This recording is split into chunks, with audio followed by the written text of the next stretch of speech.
Hi all. We have been charging for about 3 and a bit hours. We've gotten a massive 35 kilometers of range in that amount of time. We're currently sitting at 345 kilometers of range. Watson Lake is 289 away, which, if you do a whole bunch of different scenarios, means we have to basically drive as efficiently as possible, not going over 90 kilometers an hour, so as to not have to push this 3,800 kilo vehicle 10 kilometers down the freaking highway. Right. So we put it into a better route planner, this app here, which is awesome because it does account for elevation, for hills and stuff like that. And I've set it so that our comfortable range is to arrive with like 9-10%. And getting there, it's very tight, but it says leaving with 60%, which is what we have here, and driving no faster than 90 kilometers per hour, we would arrive there with 4% to spare. So this is by far the tightest drive we've ever tried. That being said, there are other RV parks close, not quite all the way, like in the middle.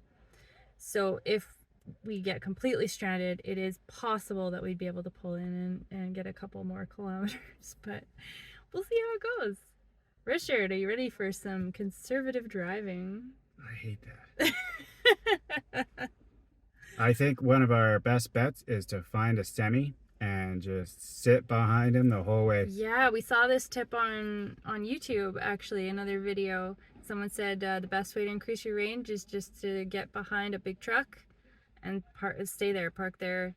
And because of the wind, what would you call that? Like the semi breaks the wind barrier. Break. Yeah. And that way we don't have to. We also don't hit so many bugs, which is great. Mm-hmm. And we did that on the way here from Whitehorse. And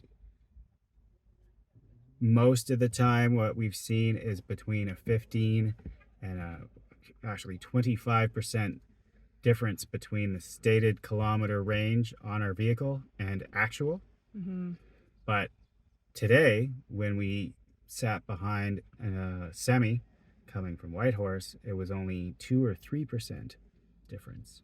So if we can find one of those, then that'll get us there much better than having to continuously go through that wind ourselves. So if we get out and about before all the semis park, then we might be able to do it. Give it a go, and we'll let you know how it goes. Yep. Check in soon, whether we make it or not. See you.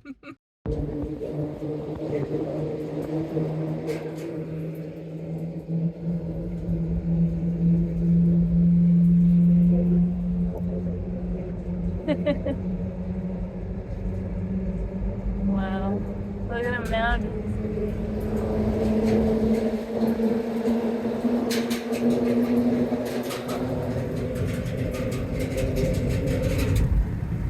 We go. All right, in an effort to reduce our power usage as much as possible, we took off the map that we're using on board. We're not going to use any heat, air, circulation, anything. We put it to the lowest height and brake regen on high. It said before we get there with 81 kilometers to spare. So it says it's only 260 kilometers away. We have 338, which is 7 less than we left with 2 minutes ago. So 7 less? Yeah. Oh. But we also just climbed a huge giant hill. Yeah. So gotta go find a truck to get behind, and fingers crossed. Well, we made it with 13% left. That's about 72 kilometers. That is the lowest we've gotten it so far, which is exciting. It's definitely a bit of a nail biter until we got behind a big truck, and then you could tell the range just really improved, and we were pretty well good to go from there. So there you have it. If you're really struggling for range, just get behind a big truck. and you'll probably make it. Wow. Do the math, but Do the math. You'll have a better chance, that's for sure. Yep. But we made it. We're in Watson Lake, and we're gonna, now that it's almost 11 at night, even though it's so bright out, crazy. Yeah, this is the same campsite that we met Archie, who gave us the pigtail setup, sold us the pigtail setup, and we reinstalled it here, and we're getting 30 kilometers of range per hour at an RV campground, which is pretty good. It says 14 and a half hours to full charge. Perfect. If this was a regular RV campground and we only had one plug to do, we'd be getting maybe 10 kilometers an hour, which is what we were getting at the last one we were just at, which we stopped at for 3.5 hours and got 36 kilometers of range. That would have translated to about 100 and some at this place. So that's way better. I mean, we'll wake up at around wake up time, 9 o'clock or so, stay a couple more hours as we do breakfast and all the other stuff we do in the morning, and we will have pretty well a full battery. Whereas, yeah, if we were at a regular campground, even after 12 hours, we'd have 120 kilometers of range. So instead of 78, we'd have 200.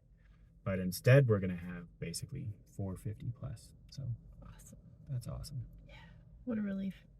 So now it's time for our 11 o'clock dinner. Catch you later. Life on the road. This little guy just came right up to our truck. Tried to take some of our food while we're cooking dinner. Let that be a lesson. Don't feed the wildlife.